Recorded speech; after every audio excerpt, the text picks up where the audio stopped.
तो हम लोगों ने जो ठाना था कि ऑर्गेनिक के पीवाईक्यू को जो लास्ट 17 नीट एग्ज़ाम हुआ है उसको हम लोग कंप्लीट करने के सेशंस में आज मेरा ये तीसरा वीडियो है, जिसमें हम लोगों ने अब तक लेक्चर्स में हम लोगों ने नीट 2023 के क्वेश्चन को कर लिए थे। मणिपुर में दोबारा रीनीट जो हुआ था उसका हम लोग कर लिए हैं। नीट 2022 के सॉल्यूशंस को हम लोग की इस वीडियो में करने वाले हैं। ये दोनों हम कर लिए हैं और इसको आज हम करने वाले हैं। तो ये मेरा आज का जो ये वीडियो है, इसमें नीट 2022 में जो हुआ था उसके हम क्वेश्चंस को देखेंगे, जो लास्ट 17 ईयर वाले सेशंस के अंतर्गत टोटल 255 सवालों का हमें प्रैक्टिस करना है। और इस वीडियो में ख़ास बात ये है कि इसमें हम एनसीईआरटी को भी लेके चल रहे हैं कि एनसीईआरटी के रेफरेंस दे करके कि इन क्वेश्चन को एनसीईआरटी के कहाँ से फ्रेम किया गया है। तो आइए इस वीडियो को एंजॉय कीजिए और अपने नॉलेज को और भी बूस्ट कीजिए, अपने तैयारी को बूस्ट कीजिए। तो इन्हीं के साथ आइए वीडियो को शुरू करते हैं।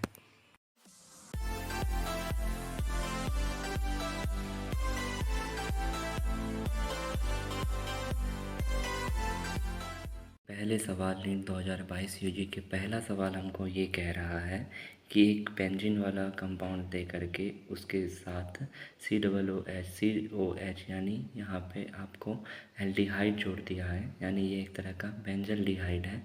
बेंजल्डिहाइड में पहले HCN दिया गया, फिर H3O प्लस दिया गया, फिर NaOH NCO दे करके 3:1 के रेशियो में गर्म कर दिया गया।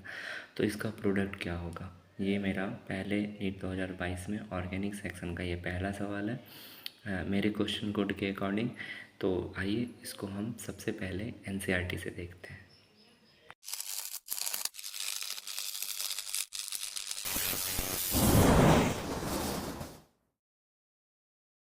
तो एनसीईआरटी टाइम में जो आपका पहला वाला जो पहला रिएक्शन में जो एल्डिहाइड से साइनाइड को ऐड किया गया था, तो एल्डिहाइड से साइनाइड बनने के कारण टेट्राहेड्रल इंटरमीडिएट बनते हुए दिख रहा है।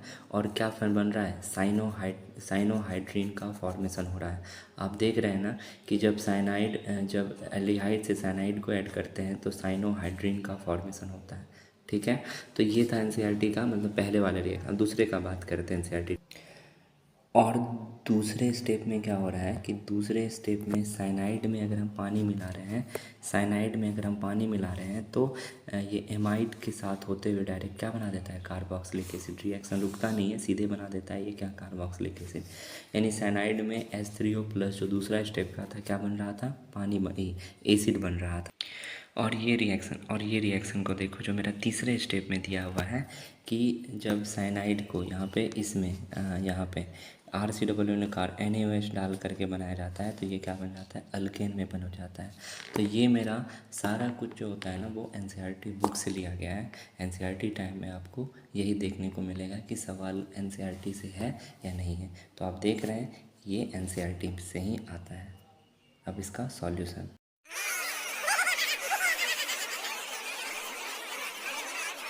ऑर्गेनिक सेक्शन का ये दूसरा वाला सवाल है, कह रहा है कि मैच द फॉलोइंग, इनको मैच करो। ये नेमिंग रिएक्शन दे रखा है और बताना है कि इनका प्रोडक्ट क्या बनना है। गैब्रियल सिंथेसिस से क्या बनेगा, कोल्ब सिंथेसिस से क्या बनेगा, विलियमसन सिंथेसिस से क्या बनेगा, और इटार्ड रिएक्शन से क्या बनेगा।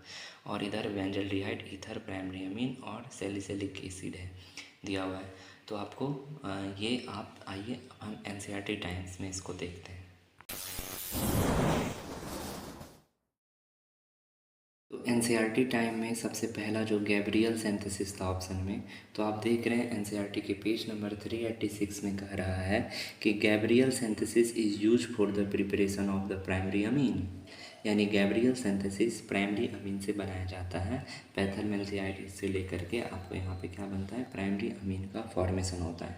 तो गैब्रियल सिंथेसिस किसके लिए है? प्राइमरी अमीन के लिए।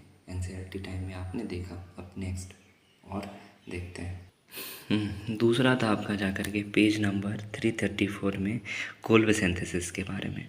कोल्ब सिंथेसिस जो होता है वो क्या करता है? फिनॉल से लेकर के आपको सैलिसिलिक एसिड में कन्वर्ट कर देता है। तो आप देखें कि कोल्ब सिंथेसिस से मेरा प्रोडक्ट क्या बनता है? Salicylic acid. और सैलिसिलिक एसिड का स्ट्रक्चर 2 हाइड्रोक्सी बेंजोइक एसिड कहलाता है, सैलिसिलिक एसिड।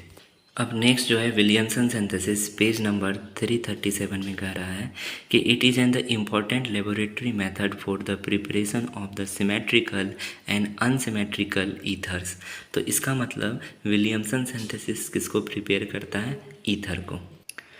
और लास्ट में जो है इटार्ड रिएक्शन, टॉल्यूइन से लेकर के बेंजल्डिहाइड बनाने को हम क्या कहते हैं? Etard reaction.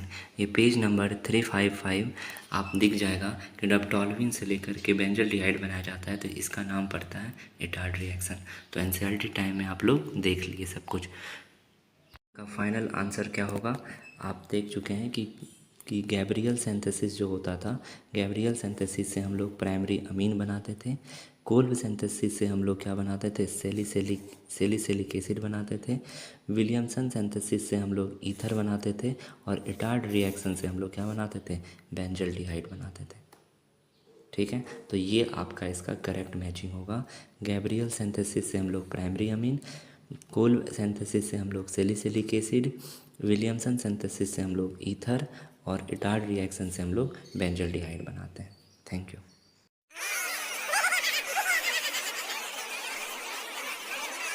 सवाल जो हमारा है ना वो भी मैचिंग वाले सवाल से लिया गया है कि मैच द फॉलोइंग है।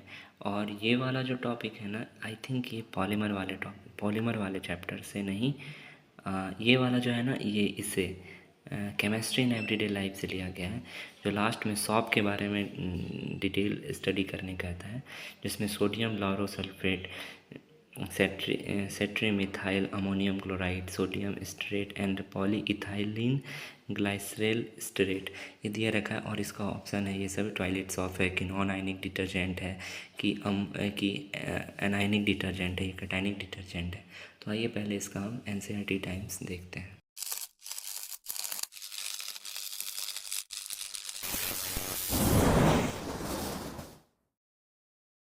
एनसीईआरटी टाइम में आप पेज नंबर ना 452 आप पलटोगे तो आप सिंथेटिक डिटर्जेंट को आप 3 पार्ट में पढ़ोगे। अनायनिक डिटर्जेंट, कैटायनिक डिटर्जेंट और नॉन आयनिक डिटर्जेंट 3 पार्ट में पढ़ोगे। तो आप अनायनिक डिटर्जेंट का आप यहाँ पे देख रहे हो कि सोडियम लाउरोसल्फेट। तो सोडियम लाउरोसल्फेट जैसा कि मेरा ऑप्शन में भी था, वो कैसा होता है? आयनिक डिटर्जेंट। उसके बाद आप ये देखो सिट्रा मिथाइल अमोनियम ब्रोमाइड क्लोराइड कुछ भी हो, ये आता है आपका कैटायनिक डिटर्जेंट में। ठीक है, और जो ये पॉली इथाइलिन ग्लाइकॉल जो होता है ना वो आपका कौन आ जाता है? वो आ जाता है आपका नॉन आयनिक डिटर्जेंट में। ठीक है, और जो टॉयलेट सॉप होता है ना उसमें हम टॉयलेट सॉप जो होता है उसमें आपको स्टेरेट देखने को मिलता है, सोडियम स्टेरेट या ये क्या कहते हैं, सोडियम स्टेरेट या कैल्शियम स्टेरेट। इसका जो करेक्ट आंसर हो जाएगा वो सोडियम लाउरोसल्फेट जो हो जाएगा वो हो जाएगा अनायनिक डिटर्जेंट। ठीक है, ये सोडियम लाउरोसल्फेट क्या हो जाएगा? Anionic detergent. उसके बाद सिट्रा मिथाइल अमोनियम क्लोराइड आ जाएगा कैटायनिक सिट्रेट। सोडियम सिट्रेट जो आता है वो होता है टॉयलेट सॉप, और पॉली इथाइलिन ग्लाइकॉल स्टेरेट जो आता है वो आता है non ionic detergent. So this is the correct answer.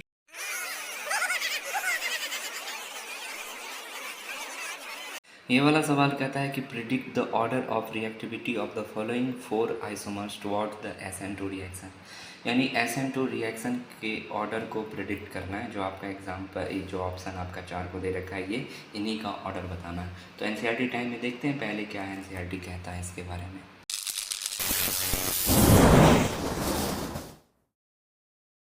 NCERT एकदम चीख चीख के चिल्ला चिल्ला के आपको कह रहा है पेज नंबर 295 में कि भैया कि SN2 रिएक्शन का ऑर्डर जो होता है वो प्राइमरी का ज़्यादा फिर सेकेंडरी टर्सरी का, यानी प्राइमरी ज़्यादा होता है टर्सरी का कम होता है। यानी SN2 रिएक्शन को ना भीड़ भाड़ कम पसंद है। ऐसे हम बस याद रखते हैं इस बात को कि SN2 रिएक्शन को भीड़ भाड़ पसंद कम है, इसलिए कम पसंद है, इसलिए प्राइमरी हैलाइड वाला जो होता है ना वो बिंदास होता है, वो सबसे ज़्यादा स्टेबल होता है as compare to the tertiary halide. तो SN2 वाले में बस ये याद रखना है कि भीड़ भाड़ कम पसंद है, इसको कम भीड़ भाड़ वाला ही ज़्यादा स्टेबल होगा। आइए अब इसका सॉल्यूशन देखते हैं।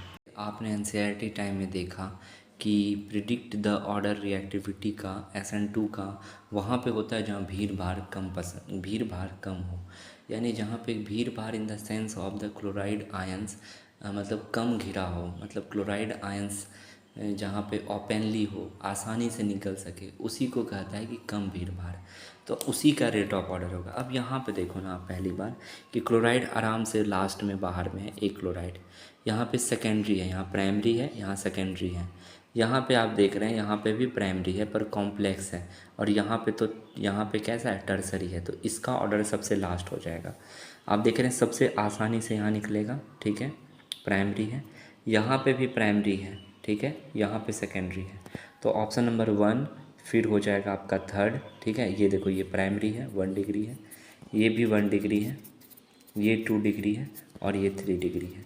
तो आप देख रहे हैं कि सबसे कॉम्प्लेक्स ये है तो सबसे कम ऑर्डर इसका होगा, और सबसे ज़्यादा भीड़ भाड़ कम पसंद है तो सबसे पहले 1 होगा 1 नंबर, फिर आपका कौन होगा, फिर देखो ये भी प्राइमरी है, फिर 3 नंबर, फिर 2 नंबर, और तब जा कर के 4 नंबर होगा। तो आप देख रहे हैं कि पहला नंबर पहले 1 नंबर होगा क्योंकि यहाँ प्राइमरी है, 3 नंबर होगा क्योंकि यहाँ पे भी प्राइमरी है, 2 नंबर होगा बाद में क्योंकि यहाँ सेकेंडरी, और 4 नंबर क्या है, टर्सरी है। भीड़ भाड़ के अकॉर्डिंग को लेकर रखते हुए हम यहाँ पे इसका सॉल्यूशन कर दिए, यानी पहले फर्स्ट, फिर 3, फिर 2, फिर 4th, यानी option number 3 is the correct answer.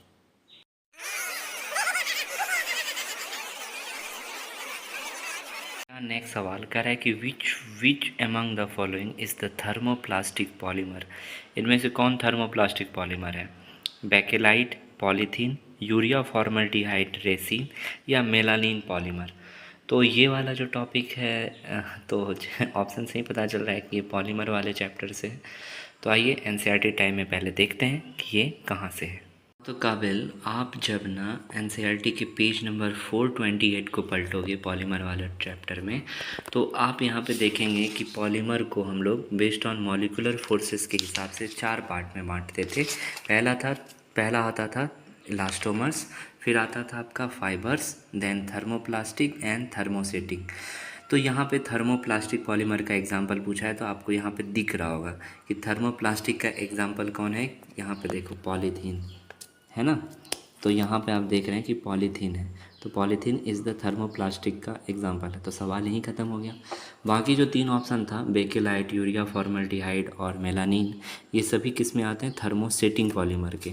तो इसका करेक्ट आंसर क्या होगा आपको पता है, इसका जो करेक्ट आंसर होगा तो वो हो जाएगा कि the among the following thermoplastic polymer, so that is the polythene.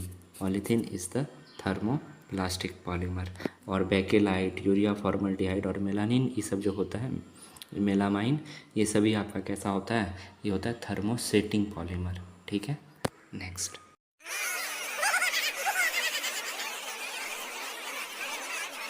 ये हमारा नेक्स्ट सवाल कि what is the hybridization of the C1 and C2। इनमें हाइब्रिडाइजेशन क्या होगा C1 एंड C2 का। तो ये वाले सवाल के लिए तो एनसीईआरटी टाइम की ज़रूरत नहीं है, बस ये ध्यान में रखना है कि इनका हाइब्रिडाइजेशन आपको तो पता ही होगा कि कैसे करना है, नंबरिंग कैसे करना है, ये इंपॉर्टेंट है इसके लिए। देखो ये है एल्डिहाइड और ये है एसिड के डेरिवेटिव, इसको हम प्रायोरिटी पे फर्स्ट देंगे, ये वाले पे, ठीक है। तो मेरा जो एसिड डेरिवेटिव वाला जो होगा इसको हम फर्स्ट पे देंगे, इसको हम सेकेंड पे, इसको हम थर्ड पे, इसको हम फोर्थ पे, इसको हम फिफ्थ पे। तो एसिड डेरिवेटिव होने के कारण इसको हम फर्स्ट पे देंगे। अब C1 वाले कार्बन पर का हाइब्रिडाइजेशन पूछ रहा है, एक पाई बॉन्ड दिख रहा है तो sp2 हो जाएगा, तो sp2, और C2 वाले पे कोई पाई बॉन्ड नहीं दिख रहा है तो sp3 हो जाएगा। तो sp2 sp3 वाला आंसर होगा, सो option number first is the correct.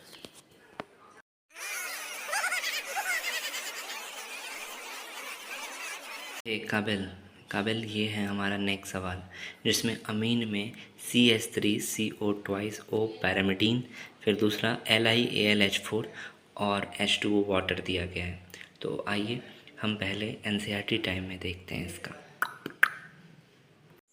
हे सुनिए ना काबिल, जैसे आप देख रहे हैं ना कि पहले स्टेप में एनिलीन में पैरामिडीन दिए हुए थे तो क्या बना था, तो यहाँ पे एनसीईआरटी टाइम में आपको एनसीईआरटी दिखा रहे हैं कि एनिलीन में से क्या होता था, इसका एक हाइड्रोजन हटेगा, एक हाइड्रोजन हटने के कारण वहाँ पे फिर CH3 वाला मॉलिक्यूल जो होता है वो जा करके एक H से रिप्लेस करके जुड़ जाएगा।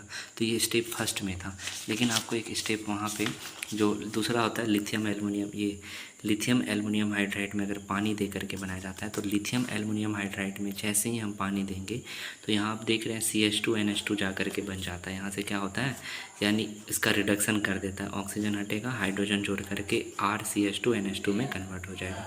तो यही NCERT टाइम में आपको दिखाना था। अब इनका सॉल्यूशन तो ये देखिए एनिलीन है ना, एनिलीन में CH3CO का ट्वाइस और पैराडीन दे रखा है। NCERT टाइम में तो इसके बारे में हम बात कर ही चुके हैं ना। तो इसमें क्या होता है कि जैसे ही CH3COO का ट्वाइस पैरामिडीन के प्रेजेंस में आता है, एक हाइड्रोजन हटेगा और उसको रिप्लेस कुछ ऐसे करेगा कि यहाँ पे NH होगा, ठीक है, और ए को जा करके C double bond O CH3 जा करके जुड़ जाएगा। और लास्ट में आता है LiAlH4 और पानी, ये क्या करेगा, ये जो एल्डिहाइड है इसको CH2 में कन्वर्ट कर देगा, यहाँ से हाइड्रोजन देगा, ये हाइड्रोजन डोनेशन का काम करता है। और वहाँ पे वो हाइड्रोजन दे करके फाइनली उसको कैसे कर देगा, इसको NHCH2 एंड CH3 में कन्वर्ट कर देगा।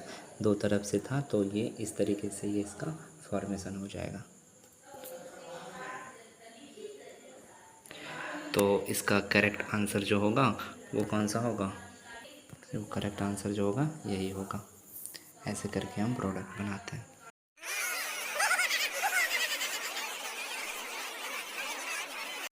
तो ये रहा नेक्स्ट सवाल, कह रहा है क्या कि which one of the following reaction is the not example for the nucleophilic addition elimination reactions. तो इनमें से कौन न्यूक्लियोफिलिक एडिशन एलिमिनेशन रिएक्शन नहीं है। इसके लिए आई थिंक NCERT टाइम की ज़रूरत। तो एलिमिनेशन रिएक्शंस का इसमें कौन है, इसके लिए आई थिंक NCERT टाइम की ज़रूरत नहीं है, NCERT टाइम की ज़रूरत नहीं है। तो आइए देखते हैं इसका कैसे बनाया जाए। ये अलग अलग ऑप्शंस को हम यहाँ पे लिख चुके हैं। जैसे पहले में था कि CH3COON में NaHSO3 को ऐड किया गया था और यहाँ पे ये बन रहा है, ठीक है। और इन सारे में से इनमें NH2OH को ऐड किया, इनमें C6H5NHNH2 को और इसमें NH3 को ऐड किया गया। तो जब बाकी आप ऑप्शन नंबर फर्स्ट को छोड़ करके बाकी आप किसी भी ऑप्शंस को देखेंगे, ऑप्शन नंबर सेकंड को देखेंगे, ऑप्शन नंबर थर्ड को देखेंगे, ऑप्शन नंबर फोर्थ को देखेंगे, तो आप सब कुछ में आप एलिमिनेट होते हुए पानी को देखेंगे कि यहाँ पे देखिए वाटर एलिमिनेट हो रहा है, यहाँ पे भी प्लस H2 यहाँ पे एलिमिनेट हो रहा है ऑप्शन नंबर थर्ड में भी, और ऑप्शन नंबर फोर्थ में भी एलिमिनेट हो रहा है। लेकिन ऑप्शन नंबर फर्स्ट में कुछ भी एलिमिनेट नहीं हो रहा, बल्कि यहाँ केवल तो केवल एडिशन हो रहा है। इसमें एडिशन के साथ साथ एलिमिनेशन हो रहा है, NH ऐड हो रहा है और H2 एलिमिनेट हो रहा है, ऐड हो रहा है, एलिमिनेट हो रहा है, ठीक है, ऐड हो रहा है, एलिमिनेट हो रहा है। तो हर केस में ऐड और एलिमिनेशन हो रहा था, लेकिन ऑप्शन नंबर फर्स्ट में केवल तो केवल एडिशन हुआ है, इसमें एलिमिनेशन नहीं हुआ है। सो ऑप्शन नंबर फर्स्ट ही हो जाएगा जिसमें एडिशन एलिमिनेशन नहीं हो रहा था। बहुत इजी सवाल था, तो इसका करेक्ट आंसर कौन होगा, ऑप्शन नंबर फर्स्ट। इसमें आप देख रहे हैं एडिशन भी हो रहा है और एलिमिनेशन, बाकी सब में एडिशन एलिमिनेशन, लेकिन इनमें केवल एडिशन हो रहा है, एलिमिनेशन नहीं हो रहा है, इसलिए ऑप्शन नंबर फर्स्ट इनका करेक्ट होगा।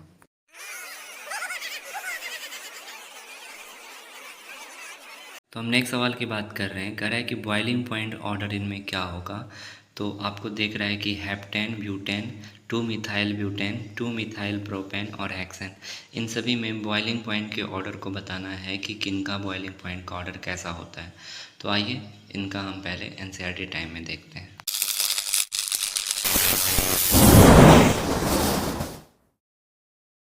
जैसा कि NCERT काबिल सुनिए ना, जैसा कि NCERT चीख के हमको चिल्ला के कह रहा है कि ये वाला लाइन पर ये पेज नंबर आई थिंक इधर 372 क्या कह रहा है कि the boiling point of the different alkanes are the given in table 13.2 from which it is the clear that there is the steady increase in the boiling point with increasing in the molecular mass. यानी अगर molecular mass बढ़ेगा तो boiling point बढ़ेगा, यानी carbon की संख्या बढ़ते जाएगी, बॉइलिंग पॉइंट बढ़ता जाएगा, ठीक है। This is due to fact the intermolecular van der Waals forces increasing with the increasing in molecular size and surface area of the molecule. यानी अगर नंबर ऑफ कार्बन मॉलिक्यूल बढ़ेगा, मॉलिकुलर मास बढ़ेगा, वंडरवॉल फोर्स ऑफ अट्रैक्शन बढ़ेगा, surface area बढ़ेगा और boiling point भी बढ़ेगा।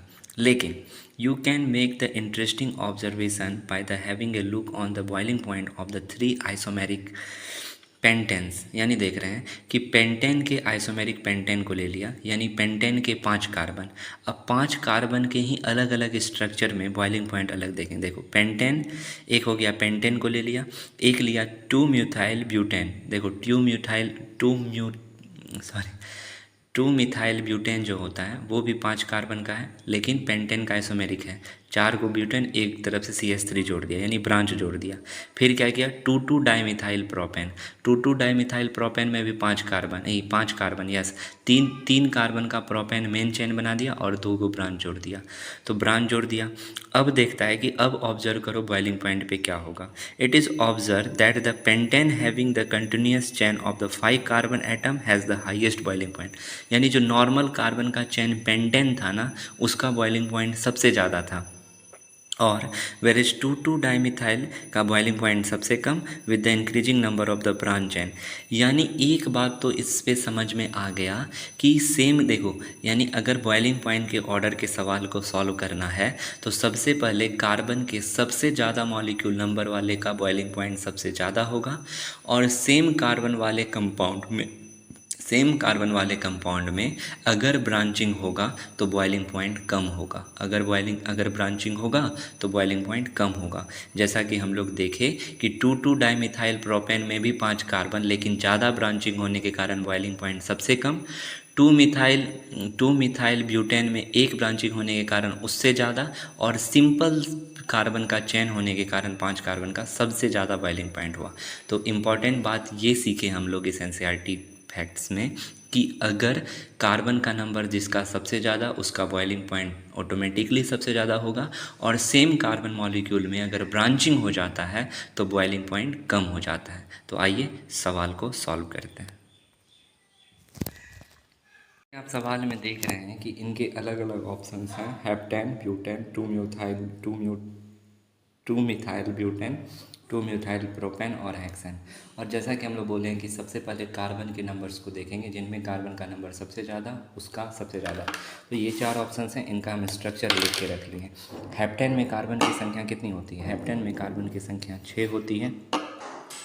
Butane में कार्बन की संख्या 4 है। उसके बाद 2 मिथाइल ब्यूटेन में 3 2 5 है, ठीक है। उसके बाद 2 मिथाइल प्रोपेन में 4 है, और हेक्सेन में 6 है।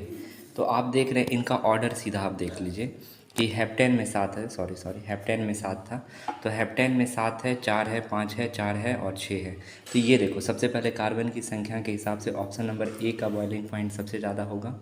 उसके बाद बॉइलिंग पॉइंट का ऑर्डर में क्या होगा, ए सबसे ज़्यादा, फिर 6 नंबर वाला है तो ऑप्शन नंबर ABCDE, तो ई नंबर का होगा, ए के बाद ई होगा, ठीक है।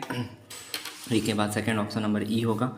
उसके बाद देखो एक 5 नंबर वाला, यानी ऑप्शन नंबर सी हो जाएगा, ठीक है। उसके बाद ऑर्डर में सी आएगा, क्योंकि देखिए इसमें 5 नंबर है।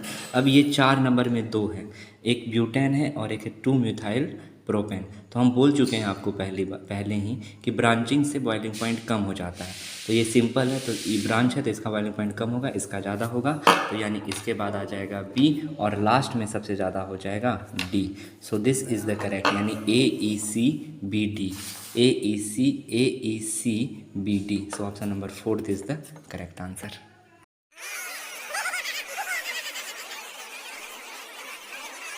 इन सवालों को जब हम गौर से देखते हैं तो हम पाते हैं कि which of the following reagent which produced obtain from the phenol.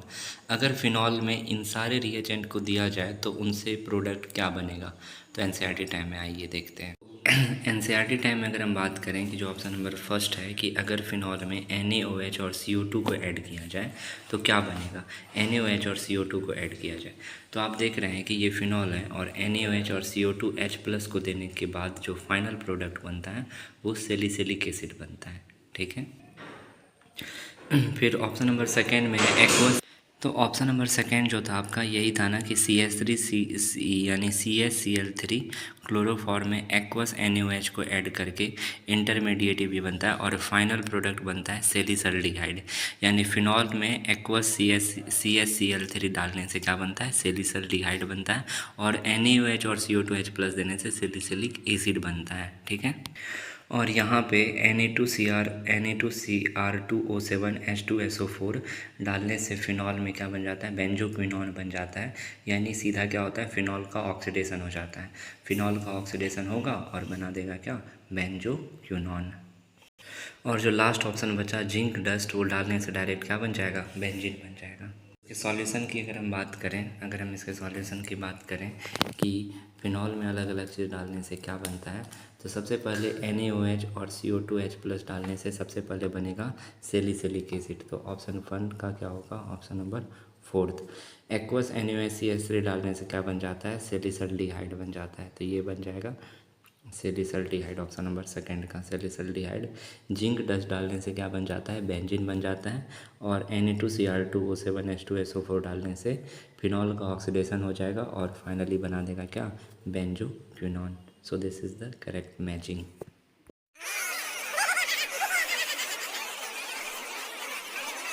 एक सवाल की बात करते हैं, the incorrect method of synthesis of alkane is, यानी इनमें से अल्केन बनाने का इनकरेक्ट मेथड कौन सा है। पहला है कि treatment of alkyne with Na in liquid NH3। दूसरा है heating alkyl halide with the alcoholic KOH, treating alkyl halide with the aqueous KOH, treating vicinal dihalides with zinc metal.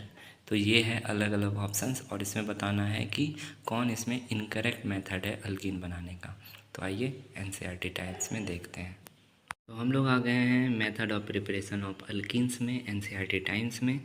जैसा कि आप देख रहे हैं कि पहला वाला जो ऑप्शंस था क्या था कि द ट्रीटमेंट ऑफ द, पहला वाला ऑप्शन को देखो, the treatment of alkyne with sodium liquid ammonia. तो देखो भैया, सोडियम लिक्विड अमोनिया से अल्काइन में सोडियम लिक्विड अमोनिया से आपका ये क्या कहते हैं, ट्रांस अल्कीन्स जो है वो बन रहा है। तो अल्कीन का फॉर्मेशन अल्काइन से सोडियम लिक्विड अमोनिया के थ्रू होता है। तो ये ऑप्शन आपका एकदम करेक्ट हो जाएगा। ठीक है। तो यानी ये वाला जो ऑप्शन है वो एकदम सही होगा कि treatment of alkynes with the sodium liquid ammonia से अल्किन का प्रिपरेशन हो सकता है। यस, हो सकता है, ये सही है, मतलब इससे हो जाएगा। इनकरेक्ट पूछ रहा है हमसे, तो ये सही है। ऑप्शन नंबर 2 को देखते हैं। ऑप्शन नंबर सेकेंड को देखते हैं कि heating alkyl halide with alcoholic KOH, है ना। एल्कोहलिक KOH से क्या अल्किन का फॉर्मेशन होता है, INCERT में देखते हैं। यस, बेशक देख रहे हैं आप कि अल्काइल हैलाइड में एल्कोहलिक KOH डालने से क्या होता है कि अल्फ़ा वाले कार्बन पर जहाँ पे हैलोजन जुड़ा है उसको कहते हैं अल्फ़ा कार्बन। अल्फ़ा वाले कार्बन से हैलोजन का रिमूव हो रहा है और बीटा से हाइड्रोजन। जब यहाँ से हैलोजन और यहाँ से हाइड्रोजन हटेगा तो यहाँ पे डबल बॉन्ड आ जाएगा और अल्कीन का फॉर्मेशन कर लेगा। तो अल्काइल हैलाइड में एल्कोहलिक KOH के माध्यम से हमको अल्कीन का फॉर्मेशन होता है। सो option number second is the also correct. Option number second भी करेक्ट है। अब हम लोग पहले ऑप्शन नंबर 4 को देखते हैं, treating of vicinal dihalide with zinc metal. तो विसिनल डाइहैलाइड देख रहे हैं कि the from the vicinal dihalide, यानी विसिनल डाइहैलाइड का मतलब हुआ कि दो हैलाइड बगल वाले कार्बन पे हो तो उस पर जिंक मेटल देने से दोनों से Br Br हट के अल्किन का फॉर्मेशन हो जाता है। इसको कहते हैं डी हैलोजनेशंस, यानी यहाँ से भी हैलोजन निकल जाएगा, जिंक उसका काम करेगा और ZnBr बना लेगा और अल्किन का फॉर्मेशन करेगा। तो आप देख रहे हैं कि विसिनल डाइहैलाइड में जिंक मेटल के माध्यम से हम लोग अल्किन का फॉर्मेशन कर लेते हैं। तो ऑप्शन नंबर 4 भी मेरा क्या होगा, करेक्ट होगा। तो इस 3 करेक्ट होने के बाद ऑटोमेटिकली आंसर नंबर 3 जो होगा वो इनकरेक्ट होगा।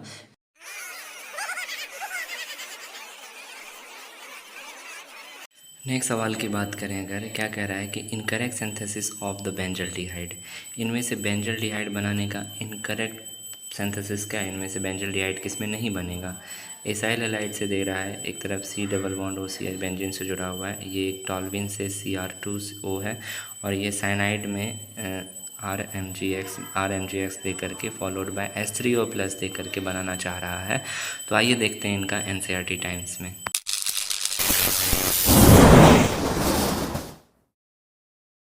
एनसीईआरटी टाइम के जो एनसीईआरटी टाइम में देख रहे हैं, ये पहले वाले ऑप्शन में H2PdBa4 यानी एसाइल हैलाइड यानी बेंजोइल क्लोराइड में H2PdBaSO4 देने से बेंजल्डिहाइड तो बन जाता है।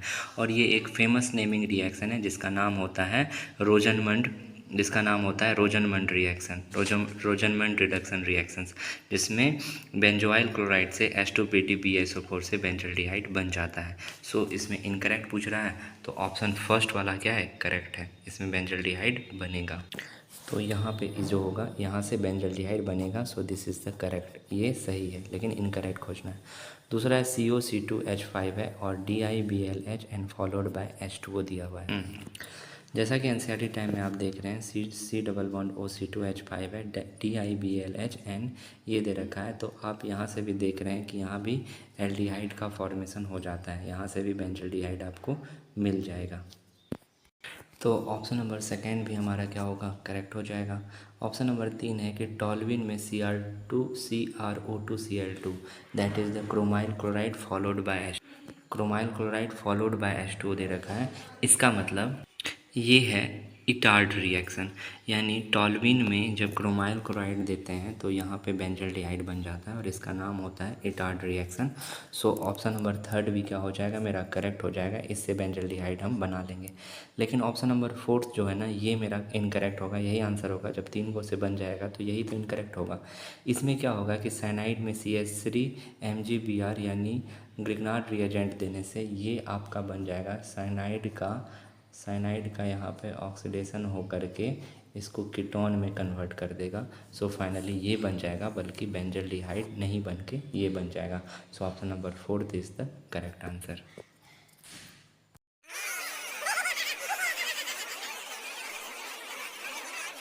तो हमारा नेक्स्ट सवाल है कि which of the following sequences is incorrect method of prepare phenol.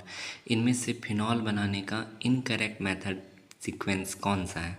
यानी इनमें से 4 सीक्वेंस दे रखे हैं, जिनमें से 3 सीक्वेंस सही हैं और 1 सीक्वेंस गलत है। उन्हीं गलत सीक्वेंस को हमें खोज के निकालना है कि किससे फिनॉल नहीं बनेगा। तो आइए एनसीईआरटी टाइम में देखते हैं।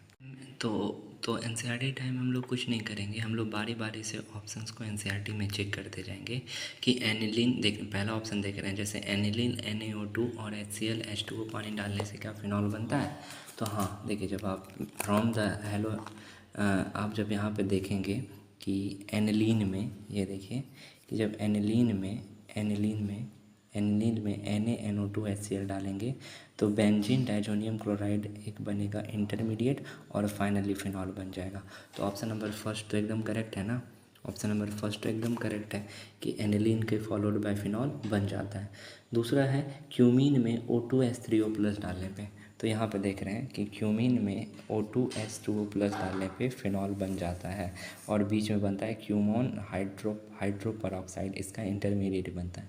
तो फिनॉल तो बन गया, तो ऑप्शन नंबर सेकेंड भी आपका क्या है, सही है। ऑप्शन नंबर थर्ड को रहने दो, ऑप्शन नंबर फोर्थ को देखते हैं। बेंजीन में ओलियम और NaOH डालते हैं। तो ये देखो भैया, जब हम ओलियम यानी बेंजीन में ओलियम और NaOH+ डालते हैं तो आप फिर से आप देख रहे हैं फिनॉल बन रहा है। तो ऑप्शन नंबर फोर्थ भी मेरा क्या है, करेक्ट है। तो ऑप्शन फोर्थ भी करेक्ट है, मतलब क्या बन रहा है। तो आंसर कौन होगा, तो ये सभी तो आंसर नहीं होगा, इनकरेक्ट पूछा है कि इनकरेक्ट कौन सा है इसमें। तो ऑप्शन नंबर थर्ड ही इनकरेक्ट बच गया, क्योंकि इन तीनों से तो बन रहा है। अब थर्ड में क्या है कि क्लोरोबेंजीन में NaOH और STP कंडीशन दे रखा है। तो यहाँ पे देखो कि क्लोरोबेंजीन में NaOH, लेकिन ये STP कंडीशन जो है ना, ये मामला को गड़बड़ा दिया। STP कंडीशन हुआ स्टैंडर्ड टेम्परेचर एंड प्रेशर, लेकिन अगर क्लोरोबेंजीन से फिनॉल बनाना है तो STP नहीं बल्कि high temperature and pressure condition चाहिए, तब जा कर के फिनॉल बनेगा, STP पे नहीं बनेगा। तो ये करेक्ट मेथड फिनॉल बनाने का नहीं है, सिर्फ किसके कारण, टेम्परेचर एंड प्रेशर का गलत वैल्यू देने के कारण। Thank you.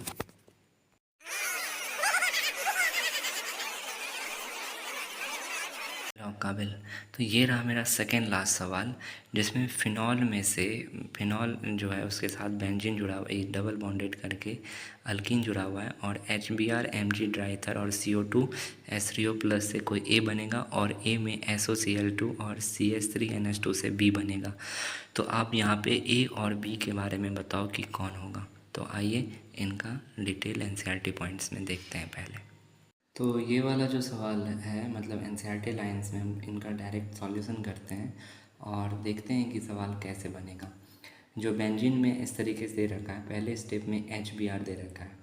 HBr क्या करेगा, इस डबल बॉन्ड को तोड़ेगा, ठीक है, डबल बॉन्ड को तोड़ दिया और यहाँ पे आकर के सिंपली Br ऐड हो जाएगा। तो प्रोडक्ट अभी यहाँ पे क्या बनेगा, पहले स्टेप को फॉलो करने पर यहाँ पे सिंपली Br ऐड हो जाएगा और यहाँ पे H ऐड होकर के इस तरीके से बन जाएगा। दूसरे स्टेप में Mg ड्राईथर देने से, जैसे Mg ड्राईथर देंगे तो MgBr बन जाएगा, यानी MgX बन गया। मान के चलो ये स्टेप हो गया, ये स्टेप हो गया, तो ये क्या बन गया, MgBr बन गया। और MgBr बनने के बाद CO2 को ऐड किया। तो CO2 कैसे होगा, ये कार्बन है, डबल बॉन्ड ऑक्सीजन, ये double bond oxygen, higher electronegative के कारण इस पर डेल्टा नेगेटिव, इसका डेल्टा नेगेटिव और इस पर डेल्टा पॉजिटिव। डेल्टा पॉजिटिव होने के कारण और यहाँ पे R माइनस, यहाँ पे R है ना, ये ग्रुप पे R MgBr है, तो R माइनस और MgBr पे प्लस हो जाएगा। तो अब माइनस वाला चार्ज होकर के इस प्लस पे अटैक करेगा, जैसे अटैक करेगा ये बॉन्ड टूट करके इधर शिफ्ट कर जाएगा और फाइनली यहाँ पे क्या बनेगा प्रोडक्ट, यहाँ पे प्रोडक्ट जो बनेगा वो ऐसे होगा। और देखो यहाँ पे एक कार्बन था, ठीक है, और यहाँ पे ये कार्बन था और इससे जा कर के ये पूरा कंपाउंड जुड़ा है। तो यहाँ पे C है, ठीक है, और ये डबल बॉन्ड O था और ये एक बॉन्ड टूट जाने के कारण एक सिंगल बॉन्ड बचेगा O, और 5 इस पे इलेक्ट्रॉन आ जाने के कारण O नेगेटिव बचेगा। तो यहाँ तक कंपाउंड मेरा अभी दिख रहा है। और फिर इसमें क्या ऐड कर दिया, H3O प्लस ऐड किया। जैसे ऐड करेगा H3O प्लस, ये लास्ट स्टेप में ये जो है H3O प्लस, ये क्या करेगा, इसको H दे देगा और फाइनली जो मेरा कंपाउंड बना देगा वो कुछ इस तरीके से बना देगा, वो कुछ इस तरीके से बना देगा, C double bond O and OH, ये जा कर के कार्बोक्सिलिक एसिड इस तरीके से बना देगा। तो यानी मेरा जो पहला कंपाउंड का, जो पहला प्रोडक्ट का जो आंसर है वो यही होगा।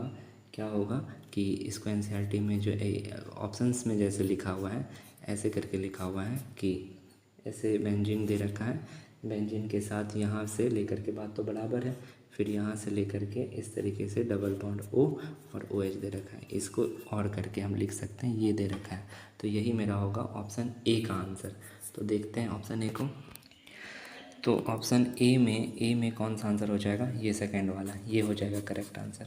अब देखो ये भी, ये नहीं हो सकता, ये नहीं हो सकता, ये नहीं हो सकता, ये नहीं हो सकता, तो ये सही है। तो बी को देखना भी नहीं है, ए से ही हमको पता चल गया कि यही मेरा करेक्ट आंसर होगा। लेकिन हम लोग बी को भी बना करके देखते हैं। तो बी में क्या होगा कि अब इसमें ए मॉलिक्यूल्स बना, इसमें SO2Cl2 को ऐड किया गया था। तो SO2Cl2 को देने से क्या होता है, एक बार NCERT देख लेते हैं। तो जैसे ही हम SO2Cl2 को डालते हैं कार्बोक्सिलिक एसिड में, तो आप देख रहे हैं RCOCl यानी एसाइल क्लोराइड बना के रख देता है और SO2 निकल जाता है। तो इस स्टेप में भी यही होगा। यहाँ पे क्या हो जाएगा, यहाँ पे इस तरीके से बेंजीन, ये बेंजीन था, यहाँ पे इस तरीके से मॉलिक्यूल जुड़ा हुआ था, C डबल बॉन्ड O और OH के जगह क्या जुड़ जाएगा, OC double bond O Cl जुड़ जाएगा। इस तरीके से कंपाउंड जुड़ जाएगा। और इसका तीसरा स्टेप जैसा कि दिख रहा है, और यहाँ पे आप देख रहे हैं कि इस स्टेप में SOCl2 के बाद CH3NH2 को भी ऐड किया गया है।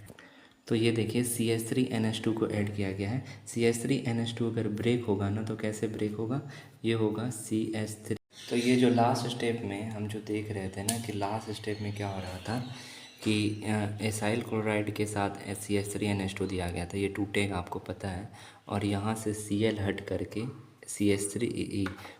NaCH3 जा कर के ऐड हो जाएगा।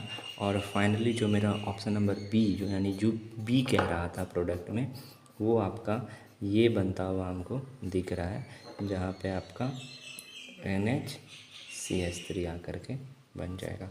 So this is the B. तो आप ए को भी देख लिए और ये है बी हमारा, जो कि आपको ऑप्शन नंबर सेकेंड में बी में भी आपको ये दिख जाएगा, जो ये है C11CS3। तो अब हम मूव करते हैं अपने लास्ट सवाल पे।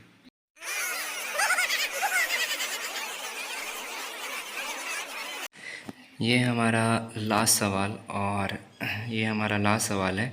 कह रहा है कि which of the following most stable carbocation, सबसे स्टेबल कार्बोकेटाइन कौन सा होगा। तो आपको पता है कि जहाँ पे रेजोनेंस होगा वहाँ पे सबसे ज़्यादा स्टेबिलिटी होगा। पाई का कंजुगेशन पॉजिटिव के साथ, तो यहाँ रेजोनेंस है, यहाँ पे रेजोनेंस नहीं है, यहाँ पे भी रेजोनेंस नहीं है, और यहाँ पे तो बहुत तगड़ा है, क्योंकि यहाँ पे देखो बस एक ही रेजोनेंस है, पाई का कंजुगेशन पॉजिटिव के साथ। यहाँ पे क्या है, पाई का कंजुगेशन पॉजिटिव के साथ, पॉजिटिव का कंजुगेशन रेजोनेंस है, तो यहाँ पे बहुत ज़्यादा रेजोनेंस है। रेजोनेंस होने के कारण इस पे प्लस पर ये सब इलेक्ट्रॉन दे करके इसकी जो इंटरमीडिएट है कार्बोकेटाइन को, इलेक्ट्रॉन की कमी है उसको कम कर देगा, ये लोग इलेक्ट्रॉन दे करके रेजोनेंस करके। सो ऑप्शन नंबर जो फोर्थ है वो सबसे स्टेबल कार्बोकेटाइन होगा, क्योंकि यहाँ पे रेजोनेंस सबसे ज़्यादा हो रहा है। तो दोस्तों, यहाँ तक मेरा जो हो रहा है वो नीट 2022 का जो नीट जो हुआ था 2022 में, उसका हम लोग केमिस्ट्री के सॉल्यूशन को देख लिए। अब नेक्स्ट हम नीट ओवरसीज के बारे में देखेंगे, जो विदेशों में हुआ था नीट, उसके ऑर्गेनिक सॉल्यूशन को देखेंगे। तो दोस्तों, आई थिंक मुझे नहीं लगता कि यहाँ तक कोई लास्ट तक मेरे वीडियो को देखते होंगे, लेकिन जो भी अगर देखे हों यहाँ तक लास्ट तक मेरे वीडियो को, प्लीज़ फाइनली मेरे चैनल को सब्सक्राइब कर दो, वीडियो को लाइक कर दो, और दोस्तों में हो सके तो शेयर भी कर देना। जय हिंद, बाय।